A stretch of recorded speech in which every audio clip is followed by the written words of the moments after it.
Allez, je vous présente mes invités qui vont m'accompagner en direct jusqu'à midi. Victor Hérault, bonjour. Merci d'être avec nous, journaliste politique à Valeurs Actuelles. Charles-Henri Gallois, bonjour.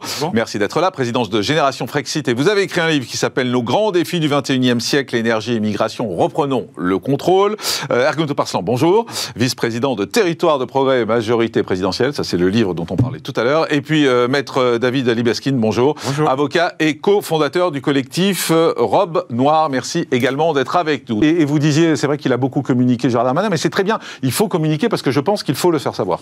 Juste un souligner un dernier truc aussi, c'est le laissez-passer a été délivré rapidement par la Tunisie qui aurait pu faire retarder... non, pas avec le passeport. Voilà, c'est parce qu'il avait un passeport, donc il n'y a pas de laissez-passer. besoin de laisser-passer. Si j'ai bien compris. Ce qui a été important Charles-Henri Gallois. dans la procédure, c'est, rappelez-vous, l'imam Yikoussen, en fait, il n'avait pas été mis en centre de rétention, il avait pu partir justement en Belgique. Là où ça a été bien fait, c'est qu'il a été mis directement en centre de rétention, ce qui a permis une expulsion rapide, en plus du passeport. Mais la problématique qu'il y a, c'est que ce monsieur n'avait strictement rien à faire en France. Et en fait, quelque part, il y a deux problématiques que vous avez soulignées. Alors, il était en France depuis les années 80, oui. Excusez-moi de vous couper. Oui, mais la première problématique, c'est qu'effectivement, dans le cadre de l'espace Schengen, ce monsieur peut revenir par n'importe quel pays européen, il n'y a pas de contrôle aux frontières intérieures.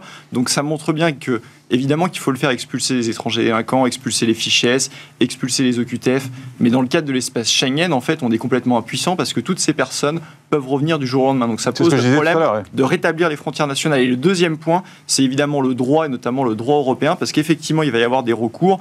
Et moi, je ne suis pas persuadé qu'avec un recours devant la CEDH, du fait de sa situation familiale, il ne puisse pas revenir en France. Et donc, en fait, ça va poser les principaux problèmes. C'est que cette loi immigration ne règle pas la question de l'espace Schengen pour ce qui est de l'immigration illégale et ne règle pas toute la jurisprudence européenne, CEDH, CJUE, qui fait que, en fait, c'est pour ça que la France subit une immigration de masse. Et Gérald Darmanin, là, il fait de la communication, il fait le coq, mais la réalité de son bilan, c'est qu'on n'a jamais fait autant d'immigration légale en France que sous Gérald Darmanin. Encore plus de 500 000 personnes l'année dernière.